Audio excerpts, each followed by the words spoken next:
Bonjour, bonsoir, Bandeko Balandi, Banamboka Congo, na Pessimino Bansombote, Zolanda Bisso, Zolanda la voix du Kivu, la voix de son toujours au service du peuple.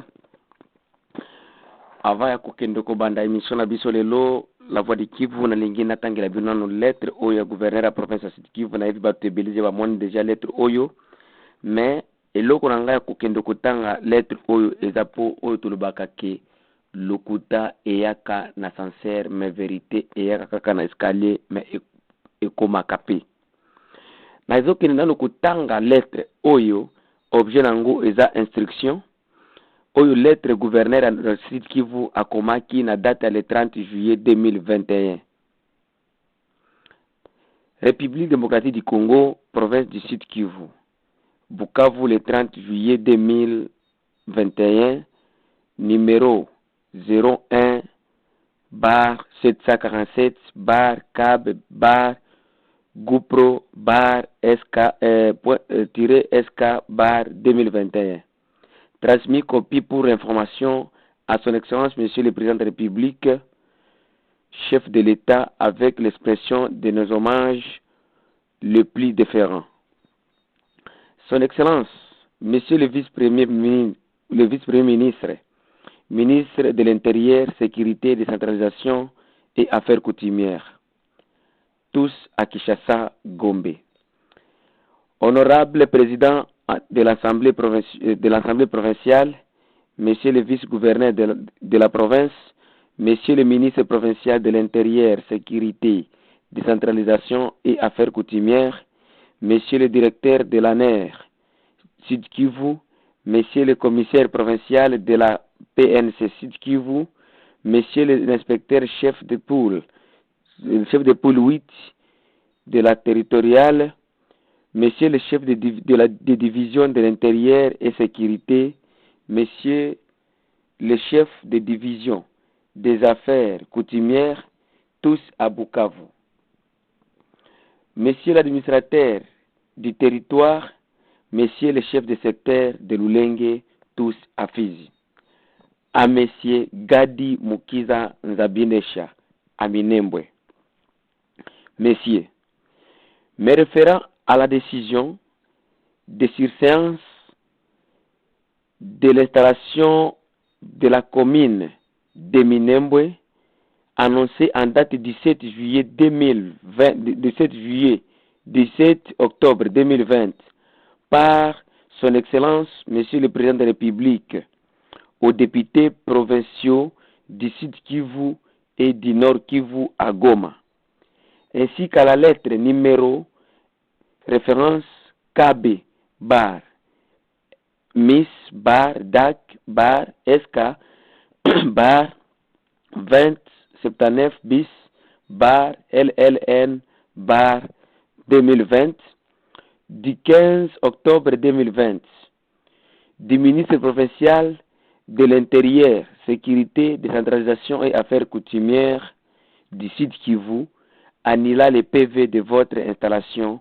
Je vous instruis d'observer strictement cette mesure. En attendant, l'administration de cette agglomération devra fonctionner sous la responsabilité du chef de secteur de Lulenge, avec qui vous avez le devoir de procéder à la remise et reprise jusqu'à ce que le gouvernement central prenne de nouvelles dispositions. Sentiment patriotique, Théo Kassi Ngwabije. Mes chers compatriotes, na sepeli na pesibino vraiment merci.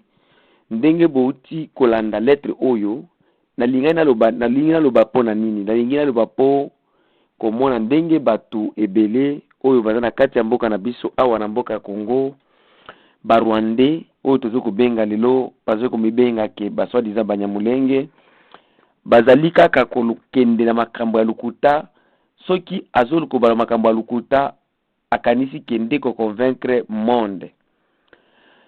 Mes chers frères, les Congolais bazoko kufa chaque jour. Ba Congolais bazoko babango chaque jour. Mais ba Congolais bazalaka quand même honnête. Je dis les Congolais d'origine. les Congolais qui ont des terres au Congo. Pas ces Rwandais, oyo bazokoloba ke non, bango baza boye boye. Nakokende kolobela makambo mingi lelo pona koeveye, nalobelaka mingi pona koeveye ba Congolais oyo ayebi Rwandais te, ayeba Rwandais na ndenge ya politique na bango ya mensonge. Lobi na kati ya mboka Bwegera. Lobi na kati ya mboka Bwegera, na kati ya territoire d'Uvira, dans la province du Sud Kivu, au sud de la ville de Bukavu, masasi elelaki mingi. Tangu batu oyo baibi ya ngombe, bayaki koiba ngombe ya Congolais mususu mufuliru, bakendaki na 70 vache na ye, aprende ba soda ya Congo oyo tozo kobenga FARDC bazalaki déjà signalé. Tangu bazalaki signalé, bayaki en intervention, malgré que bakokaki kozongisa bangombe yango te.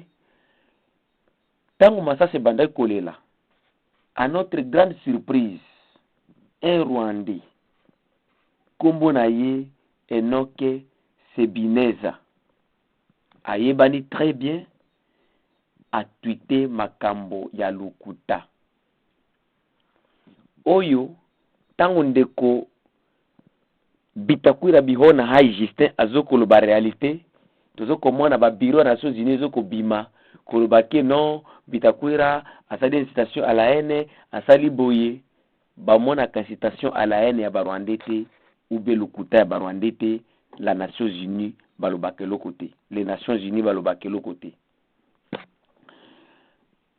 Rwandais oyo Enoke Sebineza akomaki nini le meme butu na kati ya Twitter na ye atangi boye na epi na nani na ye wana asali copie epa ya Fachi 13, afati sa copie epa ya nani ya ambassade des États-Unis na RDC, asali copie epa ya Maoro, a Maoro Peace Amerique.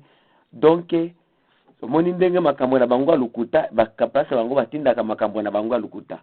Oyo Rwanda oyo akomaki boye.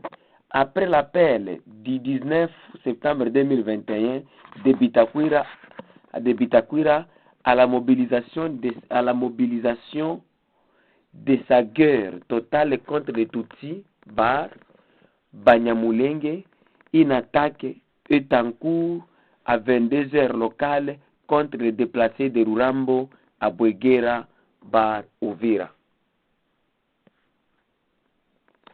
Message oyo akomaki yango ezalaki lobi le 25 na 22h57 ndenge bozo komona yango. Barwande bazwi makambo ya lukuta na Congo ekomi modernisé, et comme oyo ambassade des États-Unis à Maoro Peace et Fati baza bato o bazo ko aider bango ko tambulisa lukuta. Il y a des massacres, génocides de Banyarwanda à l'est du pays. Yango oyo bandeko bozo komona tout ango toti awa ya Sebineza sokomona ye Sebineza Enoke Sebineza ndenge bozo kolanda ndenge akomi. Mes chers frères, nazongeli lisusu lobi après l'appel du 19 septembre 2021 de Bitakwira à la mobilisation de sa guerre totale contre les Tutsis Bar Banyamulenge, une attaque est en cours à 22 heures locales contre les déplacés de Rurambo à Bwegera, Uvira. Tunaye sikoyo, les déplacés, une attaque est en cours. Il y a eu combien de morts parmi ces déplacés? Ces Rwandais-là déplacés, où il y a Zokokoma.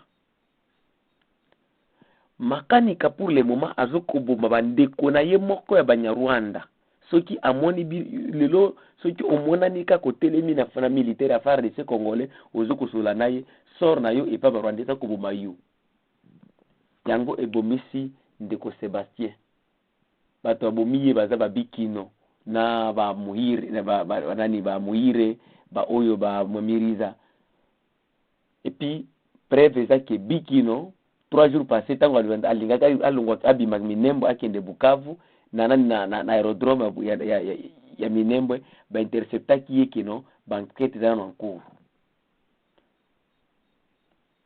Donc batu oyo bazwi lukuta na Congo ekominde flambeau na bango.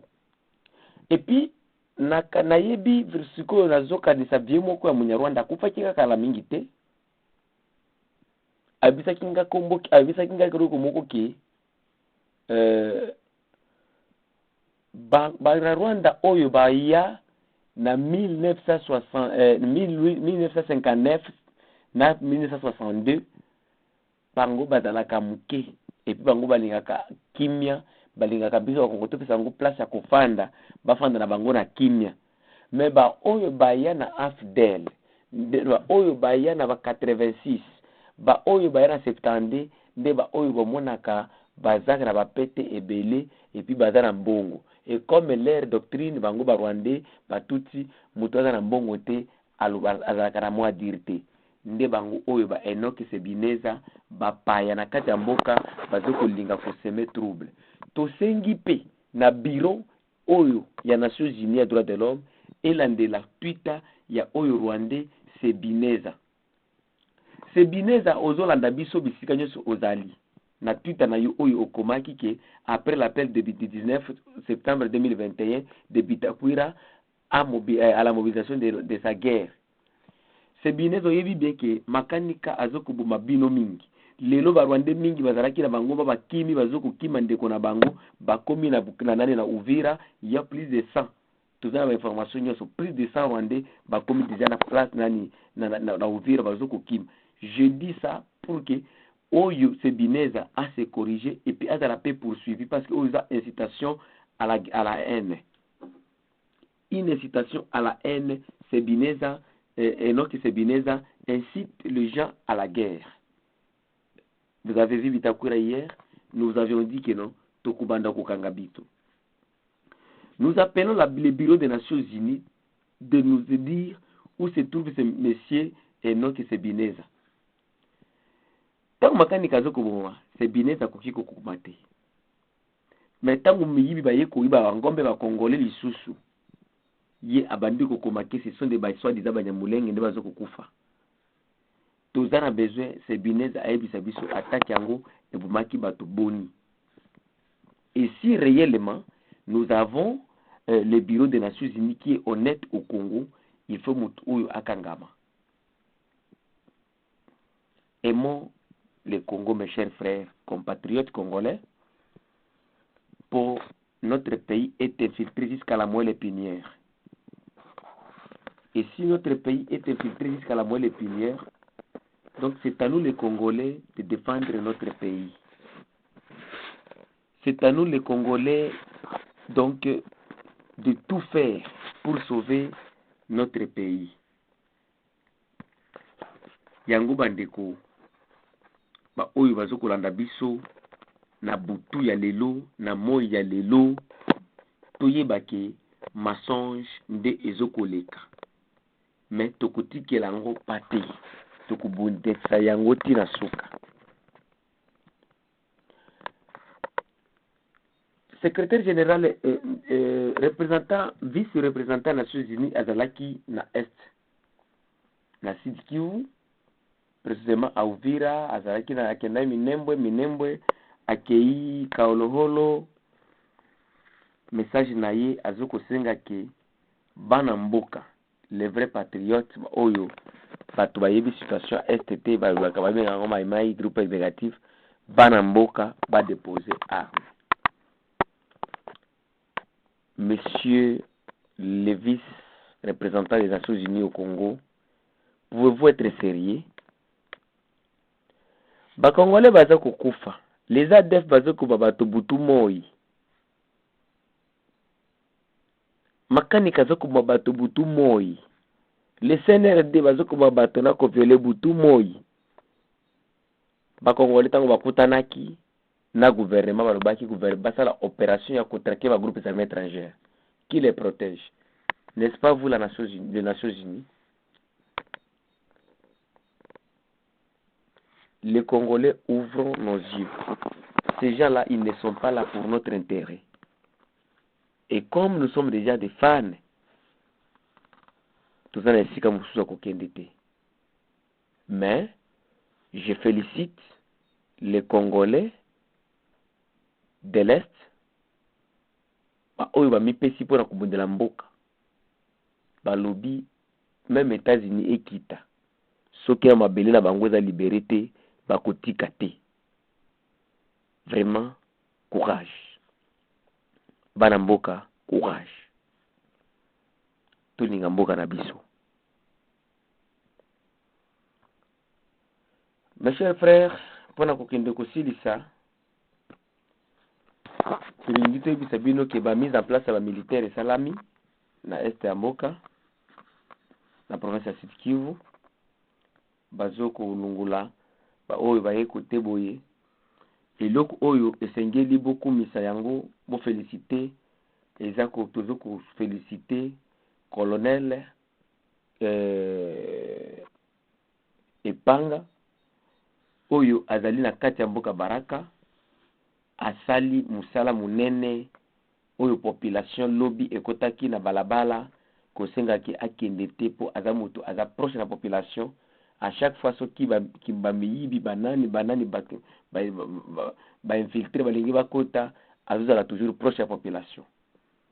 Aussi bamilitaire félicité pe bamilitaire il y a 3407e régiment oyo na kati ya kare mini ya Misisi ndenge bato basali na bango bien batoti balobi keno basengi bakende te po basevande ko sécuriser bango bien wana nde il faut armée ezala bozwa exemplaire ya colonel David Epanga na oyo ba militaire ya 3407e régiment au baza na Misisi ndenge basali na population ensemble et population elobi tokolinga te ke bato oyo bakende. Donc eza eloko moko ya ko féliciter makasi po bato alobi keno ba militaire rabiso batikala toujours po babundela toujours au côté ya population kosala musala oyo bango bazo kosala po na ko protéger population na bango. Boyebi eza na bato mosusu basala koti na kati ya mboka babandi siko ko menacer population babandi kosala boye mais tolanda bino moko témoignage ya population en Swahili devant les micros ya biso na kati ya mboka yango ya Misisi ya Baraka. Jeshi badilike, lakini tunapenda sisi raia tuonyeshe kwamba tulikuwa tukingali bado na haja naye, bado tunaridhika na kazi yenyewe anatufanyia, na ndio maana ilikuwa besoin yetu aendelee kubakia kwa pamoja na raia ili usalama uendelee kuonekana katika jiji letu. Basi hatuna cha kusema, ni kumwombea Mungu. Basi ikibidi inabidi ni decision za kijeshi, hatuwezi badilisha sisi kama vile raia, na ni hii apele tulifanya leo, manifestation tulifanya leo ilikuwa apel kwa ule labda mwenye ataweza kuja aangalie model positif David mwenye alikuwa hapa Baraka, haije aangalie mbinu gani David alifanya ili aweze usalama katika jiji letu la Baraka. Wakati hayo yakijiri katika mji wa Baraka, walipenda kuonyesha kwa kabisa, tulipenda kuambia maoni ya wana wa Kitete sisi hadi zungumza kwa kutoka kwa Colonel David Epanga, raia wa Kitete wanazungumza. Walipenda kuonyesha kwa tangu kufika kwa Colonel David hata community akatana kwa usalama mkubwa, lakini kwa kutoka kwake raia inabaki na majonzi makubwa, kwa sababu ni mtu ambaye ameleta amani. Tunaanza kuona makanali wakijisha kufika kwa kwetu, tunaona huyo alikuwa mtu wa watu, alikuwa anajali maslahi ya raia kabisa. Lakini kwa hivi sisi tuna huzuni kwa sisi kama watoto wa Kitete, tunasema tunataka Colonel David abaki pale, kwa sababu mtu kama analeta usalama wa watu hawezi kukata kama yuko hapo, kwa sababu mwelekeo wake ni mzuri kwa raia na hata kwa kijeshi kabisa. Kwa tunaona usalama jinsi ulivyo kwa sasa.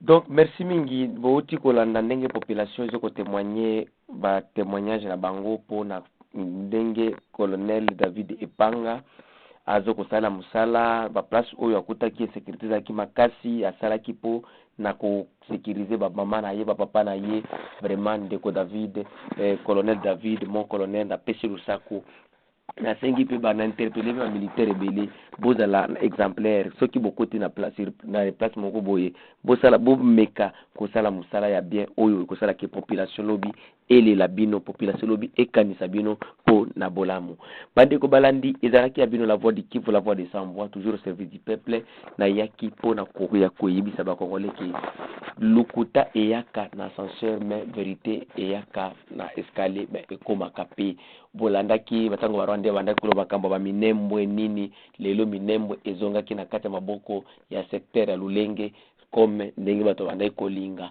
donc ezalaki po na effort oyo ba congolais banso na mokili ba salaki po mboka wana ezonga ndenge barwande balinga basaka parango po bandaki kosaka parango d'une manière frauduleuse mais ndenge ezalaki ka vérité ekomaki eyaki na retard mais ekomaki oyo pe ba Twitter oyo ba Enoch Sebineza bazokotia ya lukuta kolakisa monde lukuta ekozala ekokoma kaka na suka nango donc et puis toyebaki ba Rwandais ebeli bango moko bazokolobela yango ke ba oyo ba ya koya kaka lobi awa na RCD na M23 nde bango bazana ba pete bazana ba mbongo surtout la famille basita oyo famille ya Baruberwa Kagame Makanika de famille na bango wana nde yango ezoko déstabiliser est ya mboka et comme ils sont des enfants chéris des Américains des blancs da Congolais ba blanc bazaba bazambete mabele oza biso